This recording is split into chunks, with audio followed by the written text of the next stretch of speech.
Good morning, everybody. I'm Jo Dickens, and I'm delighted to be here today with our special guest, Paul Sloan of Spicerhaart. This is the first in a series of webinars that we'll be running, and today we're focusing on COVID-19, past, present and future. We're going to be talking about the state of the rental sector, Paul's thoughts on how they've managed to navigate their way through 2020, and obviously looking ahead to 2021. Paul, do you mind if I hand over to you and ask you to introduce yourself and your business? Not at all, Jo. My name's Paul Sloan. I'm the Operations Director for Spicerhaart Residential Lettings. I'm responsible for the lettings business in our company, and have been for the last year or so. Previous to that, in my previous life, I've been a financial services consultant. I've been a financial services director. I've been an estate agent, and now I've got the third qualification in experience, if you like, with lettings. Been there, done it, got the t-shirt and the rugby shirt to go with it. I don't know about that. So I think 2020 has been a challenging year is probably an understatement, Paul. What do you think have been the core challenges for your business and operations this year? I guess, Jo, that the biggest challenge for us has been the ability to work remotely, or getting ourselves in a position that we're able to work remotely. And the biggest challenge for us has been to set up our systems, particularly our IT systems, that enable us to work from home and at the same time interact with customers within the government guidance. In most companies, I think that IT teams are seen as those guys that you go to when things break, you know, you might think that they develop systems to make us more effective and more efficient, and all that is true. But this year, these guys have been heroes, because we've had to ship IT systems out of our offices into our homes, and we've had best part of 450 people that were working in offices now working from home, and IT have had to make that happen. And what they've done this year for us can't be underestimated. So it's brilliant. I think you talked about challenges, and we're a bunch of salespeople. That's what we do. That's what we signed up for. We like talking to people. We like meeting people. We like the buzz of being with each other. That's the kind of people we are. We like human contact, and we like that human contact to be face to face if at all possible. Working remotely has been a real challenge for many, including me, because I've now got to the point where you know, I've set up in my dining room. That's where I am now, and I've looked at these four walls for quite a long time now, and I'd really rather not look at them anymore. I'd really rather be out there and with people. So getting our heads around that has been a challenge. But I think that we also need to be mindful that we're extremely fortunate. And I've tried to keep what we call an attitude of gratitude, because we're able to work. And yes, it's been a challenge, and yes, we've had to work differently to the way that we've ever worked before, but we have got jobs. And most of us that have been lucky enough to survive this have got jobs. And we look at industries like travel and hospitality and healthcare, and these guys have faced unbelievable challenges this year. And I just think we need to keep whatever we've been through in a little bit of perspective. And yes, it's been challenging. Yes, it's been difficult, but compared to some others, we've been okay. We've been okay. We've been in a good place. We're busy, so we can't really complain. And you know, it sounds a little bit corny, because obviously there's a lot of talk throughout the pandemic about bubbles, but it is very easy to find yourself when working in our industry in a little bit of a bubble, because to a point we've managed to become more agile, we've managed to re-establish ourselves, we've managed to carry on business almost as usual, albeit different. I mean, the next thing I'd say is what do you really miss from the pre-pandemic world, but I think you've already answered that in the fact that it's people, it's face-to-face contact. You know, Zoom's great, but it's not quite the same.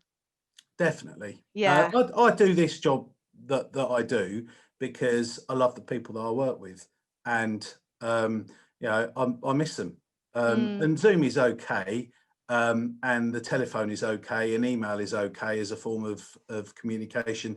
We've got some other, you know, forms of communication that we use, different platforms, but it's not like seeing someone, is it? And it can't be as much fun for me. Yeah, that's been the biggest challenge. And people buy into people, don't they? Yeah, Yeah. yeah. I miss shaking people's hands. It's a really odd thing to say, but the whole elbow bump doesn't really do it for me. I'd rather not Um, do anything at all than that. I know exactly. So what do you feel as a business you've done to reduce the risks that you faced in 2020? We've tried really hard to follow the guidance. And Hmm. I know as a business, we've taken some stick in social media for being the agent that is looking after its people and its customers. But actually, laugh if you like, but we do care about those things. And we've tried hard to follow the guidance. And most recently, when most of our branches have been closed, in fact, all of our branches have been closed, we took the decision that the government had said, work from home. If you can work from home, and we can. So we thought it was the responsible thing to do to work from home. So we've tried really hard to work within the guidance to look after our customers and our people. And our experience is that people still need to move. They still need a place to live. And we've come across loads of key workers and people that are desperate for somewhere to live, and just so grateful that we've kept going and been able to supply them with housing, because it's a basic human need, isn't it? Of course So it is. we've tried really hard to stay within the guidance, keep safe. We've put lots of processes and systems in place in our business, and rules that will keep us as safe as we can possibly be. We put every single member of our staff through modules, and they've had to take a test at the end of that module to confirm their learning. And that's all been about staying safe. That's fantastic, Paul. And for your landlords and tenants, what's the sort of feedback that you've had from them on the new processes that you've put in place? Yeah, I think most of them are grateful that we've managed to find a way to keep them safe, and carry on supplying the service that we need to supply. Most are respectful, because we'll phone them up before we come round to the property and make sure that all the doors and windows are open, and make sure that they understand that we'll have to socially distance if they're there at all, and make sure that they don't take fright when we turn up in our mask and our shoe covers. And we ask them to wipe down all the surfaces before we arrive and after we go. And we literally go through a step-by-step guide to a visit from us, and what to do and how to handle it. And most are just like most people in life are very respectful of what we're trying to do and the rules. It's only the minority that that think they know better. But I think our message has always been we want to keep going, because our landlords want an income from their investment or from their property, and we shouldn't forget that with some of our landlords, that's their only income. That's their Absolutely. retirement strategy. And if their tenants don't pay, and we're not working on their behalf to try and make that happen, they don't have any income. Have you Because seen that an is the increase in tenants not paying, Paul? Oh yeah, oh for sure. And let's be honest with each other, the government haven't helped here. That the Coronavirus Act and their interpretation of that, and the way that they brought in delays to serving notice and particularly eviction, We've got tenants that are paying that, and they're looking at the legislation thinking, well, I'm not going to pay, and I can live here, and there's absolutely nothing you can do about it for a very long period of time. Yeah. And for us, that's all wrong. We are all for protecting vulnerable tenants, absolutely right. But we can, and I'm sure most professionals can, tell the difference between a tenant that has genuinely hit hard times and needs help and needs advice, and we're there for those tenants, and the tenants that are thinking, this is an opportunity for me to live rent-free for a considerable amount of time, and even though I can afford to pay, I'm not going to. And presumably you'll have tenants as well, like many other businesses have, who were actually going through the legal process for eviction pre-pandemic. I mean, we've seen cases in our claims team where we were actually waiting for a bailiff, and literally the week that lockdown happened, obviously all the bailiffs' evictions were halted, and we've not seen a penny in rent from them since. No. That we've got some huge rent problems, arrears problems, and it's a problem that we all know is going to continue into 2021. Yeah. But it in a funny kind of way, it helps us when we're talking to landlords about rent and legal protection, because we can give them the benefit of our experience, and we can say, look, we've had landlords in the past that have felt that they didn't need that kind of protection, and look at the situation that they're in at the moment. And most landlords would never think, well, I'm renting my property out, I'm going to make sure I've stockpiled 6 or 9 months mortgage payments in my bank to be able to pay the mortgage if the tenant doesn't pay. It's not in their mindset, is it, at all? That's not real world either, is it? No. Who's got X thousands of pounds lying around in their bank account that's just waiting for a rainy day? Some of the best off in society might, but most people don't. I've always said the same thing as far as rent and legal protection is concerned. I wouldn't let my mum rent a property out without rent and legal protection, because I've seen what can happen. And so I just wouldn't let her do it. For the small amount of money each month that she'd have to pay out of the rent that she receives to protect herself properly, I think that it's the best value for money in our business.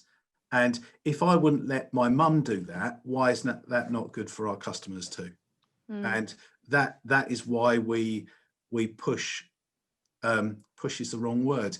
We talk about rent and legal protection with our landlords a lot, and we try to persuade them that it's a really good idea.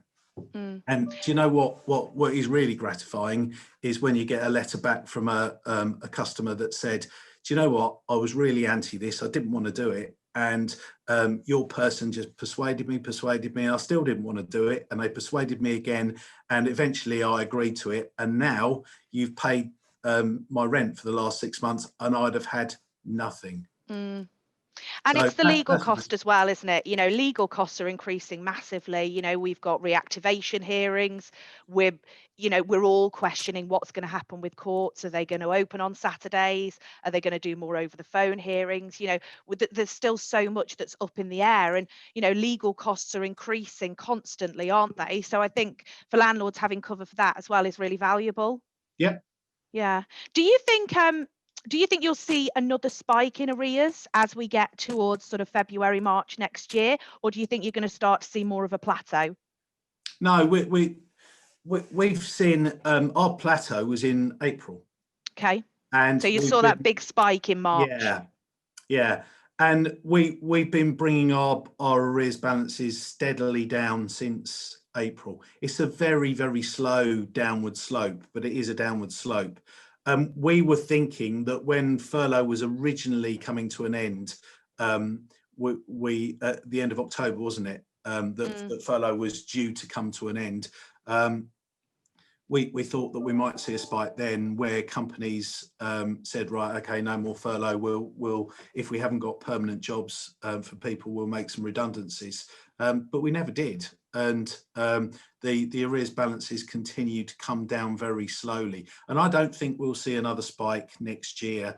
I think that we've been through the worst of it, and we'll work through instances of arrears as we always do, with compassion, but at the same time understanding that the rent needs to be paid. Absolutely, absolutely. And how have your landlords taken the conversations around the pre-action protocols and things like that? Because I think, to start with, that was very new to a lot of us. That was not something we'd ever really been pushed in the direction of before. So how do you feel landlords have reacted to that? Have you got quite a few that have agreed payment plans and deferrals? Yeah, the vast majority of our landlords have been brilliant. They understand that we're in a global pandemic and things aren't normal at the moment, and therefore they need to be as understanding as they possibly can be. There have been some, obviously, that have just not been in a position where they can afford to be as generous as maybe they'd like to be in terms of being patient with their tenants. But actually, those landlords have come to find that they haven't really got very much option, and we've had to work with landlords to get the best result for them. It's been really difficult for a number of landlords, I know, and particularly, as I said to you earlier, those landlords that rely on this income as part of their pension, or the vast majority of their pension. And I feel for them, I really do. As I said to you earlier, the government haven't particularly made it easy, and there's been some frustration there about that. But we can only work to the legislation we have. We've got to do as we're told. We have, and get the best result for our customers that we can. Yeah. We've had a question from one of the webinar attendees. What are the other income streams that you focused on outside of your sort of day-to-day property management income? What are the other things that you focused on to really generate additional revenue for Spicerhaart? What we try and do is look at this in terms of what is good for our customers that could also reward us in some way. And the classic examples of that are landlord and tenant insurance, in that if a landlord's property isn't properly protected with high class landlord insurance, then they risk losing everything. And we've seen that. We have seen that. I'll never forget, I was in a property management team one day, and we took a call from a tenant to say, I don't know what to do, but the fire engines are outside, and my house is burnt to the ground. And it was a horrific 15 minutes, because we were then focusing on rehoming those tenants, and at the same time we were on the phone to the landlords telling them that their property was no more.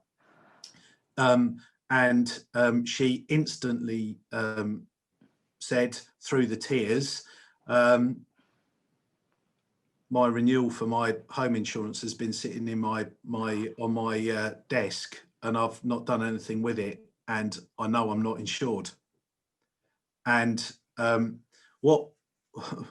over the months, we tried our best to help where we could, but there was not much we could do. The mortgage company foreclosed on the lady, and from being in a position where she was jogging along in life quite nicely, had a nice job, had a buy-to-let, was getting some income from the buy-to-let that covered a mortgage and a little bit more, and everything was rosy in her garden. And all of a sudden, one event, no insurance, and she was being petitioned for bankruptcy. How absolutely terrible. It's awful. And we've all done it. We've all had something that we know we have to do and get onto, and I'll get round to it. I'll do it tomorrow. I'll do it tomorrow. Yeah. Mañana. And unfortunately, In this case, the cost was devastating. And it just goes to show how important insurance is. Good quality landlord insurance is absolutely massive. Every year we have tenants that whether there's a leak or a fire or a theft or whatever, they lose possessions and they're not properly covered, because the vast majority of tenants aren't properly covered. So we really focus on those things that our customers should have, that if we do well, make us a bit of money too. Rent and legal protection I've already discussed with you. That's a big one.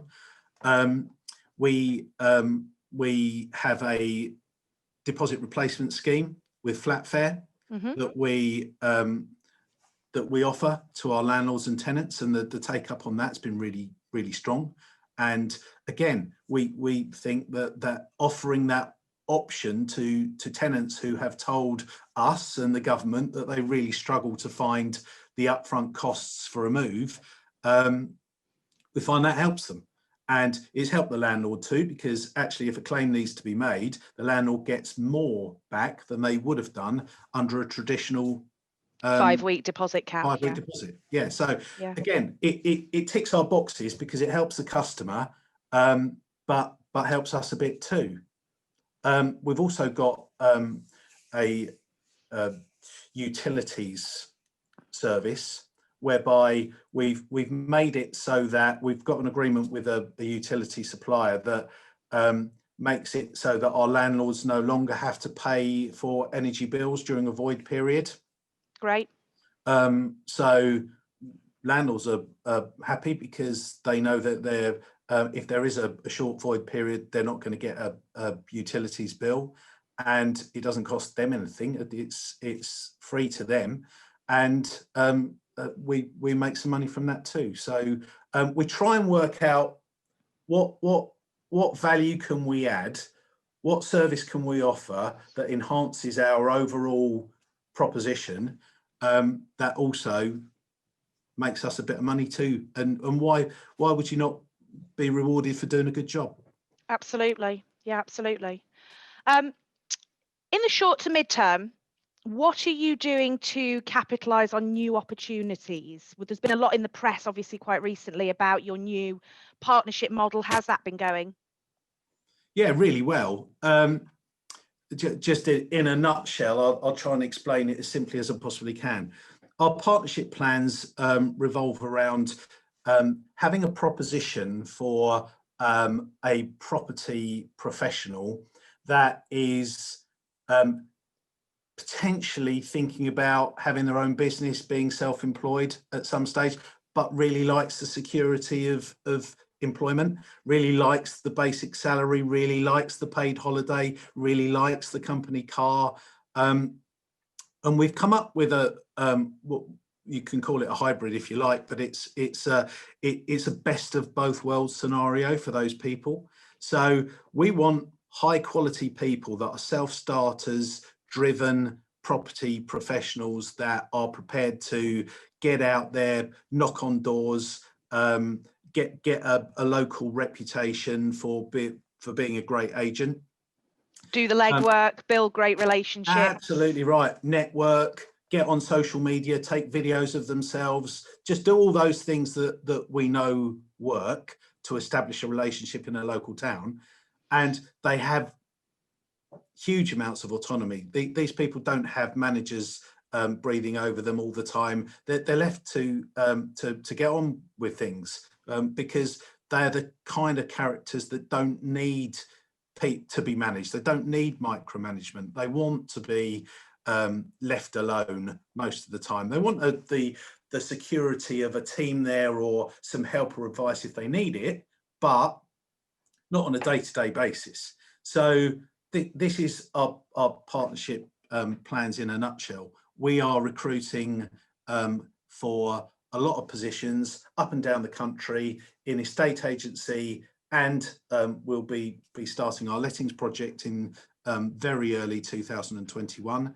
And it is entirely for those people that are entrepreneurial, that are self-starters, that want to manage their own business, but also like all the good stuff that goes with employment too. Yeah, and obviously all the support that you give them as well from an administration perspective, client accounting, you know, compliance, all those things that they sort of don't really want to get involved in. That's the bit that obviously your central team are great at. Well, in lettings, property management, of course. Yeah. We've got property managers that are superb at what they do, and yeah, if you're out pounding the streets, knocking on doors, getting instructions and letting those instructions, the last thing you want to be worried about is whether the instructions that you've got and the lets that you've managed to get are you want to know that they're being looked after properly. Definitely. So And the early signs are, and they are early signs, but the early signs are that this is really successful, and it is very popular with people. We're getting a huge number of inquiries. so prediction, is this the model for the future? Not entirely, no. I think that it would be a mistake to say that's the way that our business is going to look in the future. I think we're absolutely committed to bricks and mortar in the right places. We think that having offices in some towns is the right way to go, and we wouldn't want to change that because some of our offices are highly profitable and very successful. This allows us to expand our business without necessarily the normal costs involved in an expansion of that nature. So it's great for people that want the best of both worlds scenario, and it's great for us too. But it's certainly not going to be exclusively the future. It just will suit some people. And of course, you'll always have really good, talented people who do prefer, like you said earlier, that office environment, working as part of a team. It's also great for, you know, brand visibility on the high street as well. So those people that are brilliant at their jobs, that don't feel the need to be self-employed or have that kind of feel to their role, that want to come in every morning and they want to mix with a team and they want to have that buzz of working with each other. And that's great too. Brilliant. So long-term opportunities for growth. What do you think are long-term opportunities for growth for your business and other letting agents in the sector? I think that the future for lettings is really bright. I think that the landscape is changing, and I think we might find that over the years less private landlords are out there. The government have really tried to make it as difficult as possible for private landlords to thrive, and we can already see, we know about the huge investment that developers and investors have made in the private rental sector. We call it the corporate private rental sector because actually we're distinguishing between private landlords and corporate landlords. My cat walks across the screen in a minute. Don't worry, that's just normal part of working from home. It's just jumped on the table. Cats, dogs and other animals, yeah, children, footballs. Yeah, the postman's just come and I'm just completely amazed my dog didn't bark the house down because he normally does do that.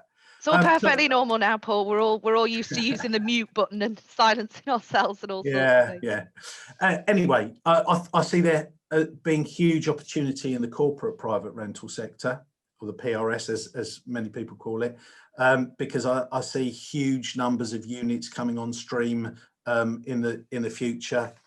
I think the industry will look a little bit different in the future, but there's huge opportunity. I think that the sales market will come and go, won't it? It will fluctuate with lots of things like are people feeling confident? Are they feeling secure? Are they feeling like now's the right time to buy? Are they ready and able through mortgages to make that commitment? Whereas I think that the rental sector is just steady growth upwards. That's I've been in lettings now for 9 years, and that's all I've seen. I've just seen growth, steady growth upwards, and I don't see anything changing. And ultimately, I suppose people are always going to need homes. You know, you're always going to get people who want to move out of living with their parents. You're always going to get couples who want to move in together and don't want to commit to purchasing yet. You know, we're seeing a lot more people who are thinking, right, I've paid my mortgage off. I've had my house for years. I've now sold my property. I want that sort of financial freedom of being able to live in rented and have some money in the bank. I think there's people from all walks of life that renting will always appeal to. And I know for you as a business, that ongoing residual management income coming through is just such a fabulous thing for letting agents to have. And there's so many agents that, you know, when sales went through the floor a few years ago, it was that lettings income that was very much bolstering the business and keeping the doors open. I used to think when I first came into lettings, our CEO had made it absolutely clear that he wanted to expand and invest in our lettings business. I always thought that what a bright thing to do, to have a sales business and a lettings business that were counter-cyclical. So when sales was flying, maybe lettings wasn't quite so bright, and when lettings was flying, maybe sales wasn't quite so bright. But from an overall group position, it was a really bright thing to do, and I still think it's an incredibly bright thing to do. And we're still investing in both sides of our business. I'm not sure counter-cyclical anymore. I see the sales market being cyclical. And I see the lettings market just ploughing on. For example, we've recently been through a stamp duty holiday. We are in the midst of a stamp duty holiday, which has stimulated, with a lot of pent up demand through the COVID crisis, has stimulated a lot of demand in the sales market, and some of our sales operations have been massively busy over recent months, which is fantastic to see. And I perhaps was expecting slightly more of a downside effect on lettings, but we've just not seen it. So maybe they're not counter-cyclical anymore. Maybe the lettings is just on a steady path upwards. Absolutely. Well, that's what we want to see. That's what we're very happy to see, isn't it? You know, growth in lettings. Yes. Would you feel that now would be a good time for landlords to think about expanding their portfolios? I think that depends on their strategy, really. I think if they are looking to invest long term, then there's no real bad time to buy, because if you are investing for the long term, you'll see the market go up and you'll see the market go down, and then you'll see it go back up again and then come down again. And you'll notice that pattern happen several times through the lifetime of your ownership of that property. So I think my advice to long-term investors would be the same as it would be to someone that was buying a home to live in. If you want to have that for the long term, then if you can judge the top of the market or the bottom of the market, you're a better man than me, or a better lady than me, because I can't. And I've been in the business 30 years, and I'm still no good at judging the top of the market and the bottom of the market. So my answer to your question is yes, I would advise people to buy if they found the right property in the right place and they could see good value in it.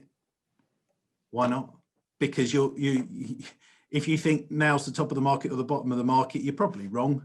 And what you can almost certainly guarantee is longer term growth.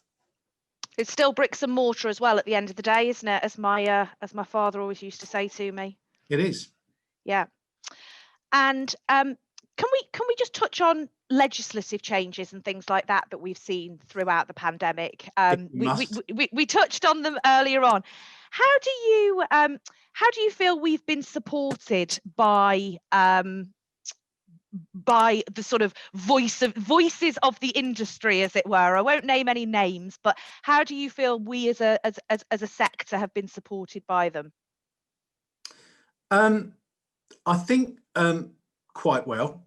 Mm-hmm. I think the people you're referring to, people like the Lettings Industry Council, for example, which I think does have the government's ear, because they're impressed that the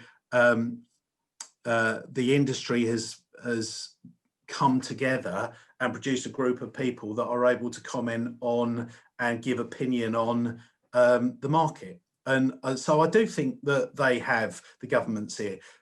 Business, I nearly said businesses there, but obviously I meant bodies like Arla and Safe Agent have a voice, and I'm sure get listened to, not as always as much as they perhaps like, but they have a voice, and I think they've tried their best. I think you talked about forthcoming legislation, and of course regulation is a hot topic at the moment with the Roper report.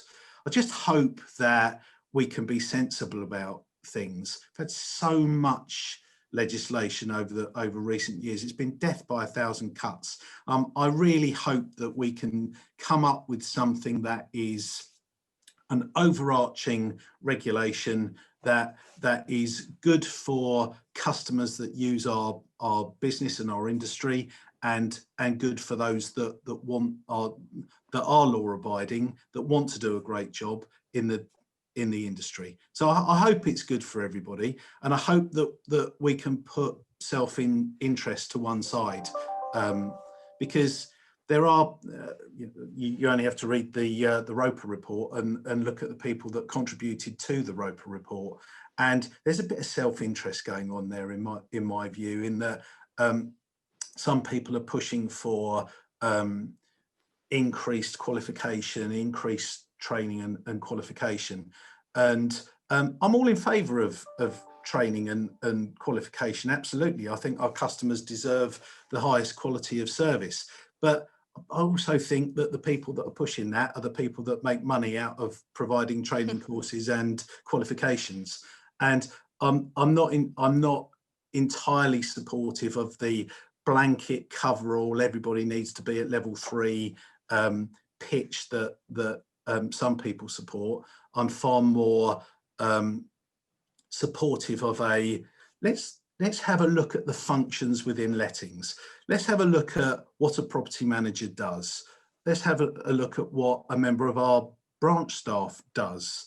And let's make sure that they're qualified to the level that they need to be able to give a first-class service. So does a negotiator that talks to people about property and books viewing, do they need to be qualified to level 3? I don't think so. Does someone that puts together a contract for a landlord and a tenant and executes that contract, do they need to be trained to level 3, qualified to level 3?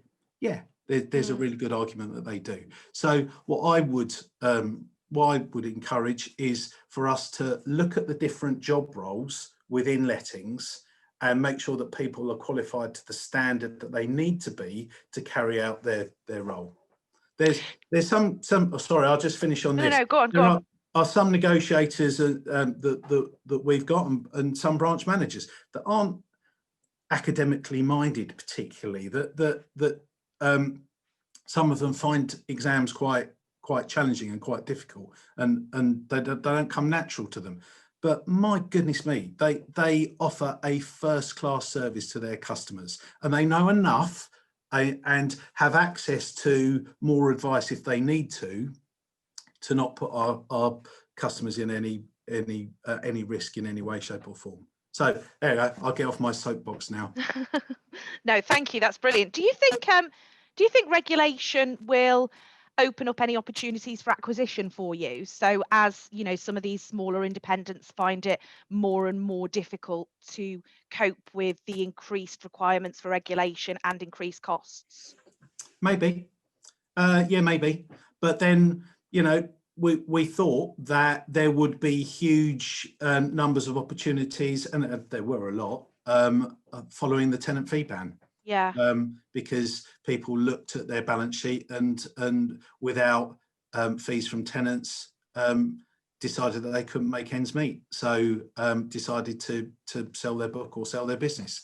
So yeah, there've been a few milestones, if you like, in recent years where we've hit blockers to lettings agents making money, and that each one that we pass, more become available. So yes, there will be opportunities with the introduction, but I don't think anything's going to happen anytime soon.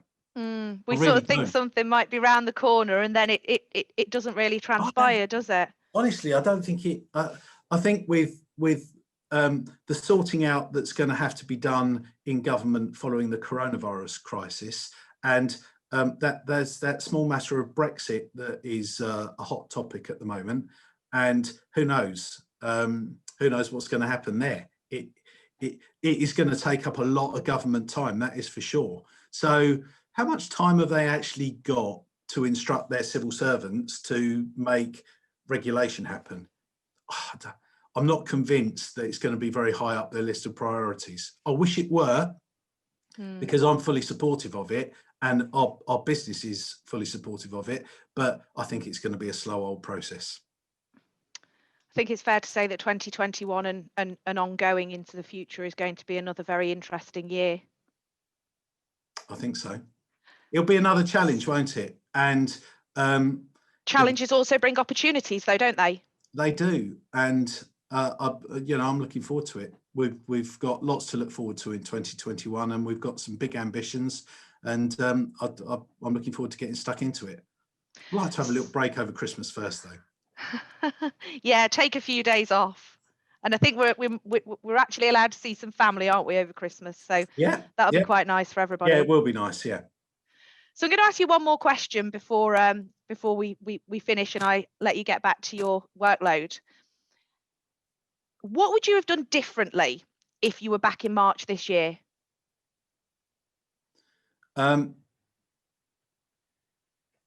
I think that's a really insightful question, and I need to answer it as diplomatically as I possibly can, because we took some decisions in March that were taken for what we felt was the best interests of our company and for our customers, which in hindsight, perhaps we could have taken a little bit longer over those decisions and maybe come up with a different solution. And if I had my time again, and hindsight is a fantastic thing, isn't it? Maybe we'd have done things a little bit differently. Maybe we would have looked after our people a little bit better than we did, and kept in touch with our customers a little bit better than we did. Our CEO has a mantra about over communication. It says over communicate with our customers and our people, and he's absolutely right. And at times when we were in the trenches, trying to keep our business going the best way we could, seemingly against the odds at the time, perhaps we weren't as mindful of that as we could have been. So that's the thing that I'd have changed. I'd have taken a little bit more time over some of the decisions that we took, because we felt we had to take really quick decisions. And I'd have taken a little bit more time to ensure that we over communicated to those that, particularly those that were on furlough, with us and with our customers too. And it's very, very clear from the conversation that we've been having today that, customers and people really are at the heart of everything that you're trying to do. Yeah, because that's our business. Yeah, absolutely. Values mirrored by ours as well. So, without your people and without your customers, you really don't have a business. No, we're a people business, and we have to look after our people, because if we don't look after our people won't look after our customers. And if they don't look after our customers, we don't have a business. Absolutely. Well, Paul, thank you very, very much for your time today. It's very much appreciated. We might have one or two more follow-up questions that have come through from attendees, so we might ask those offline and then we can post any responses. Anything you'd like to ask us before we sign off for today? No, I don't think so. Thank you. All right, brilliant. If you've got any more questions that you want to ask, then just be my guest. Lovely. Thank you, Paul, very much for your time.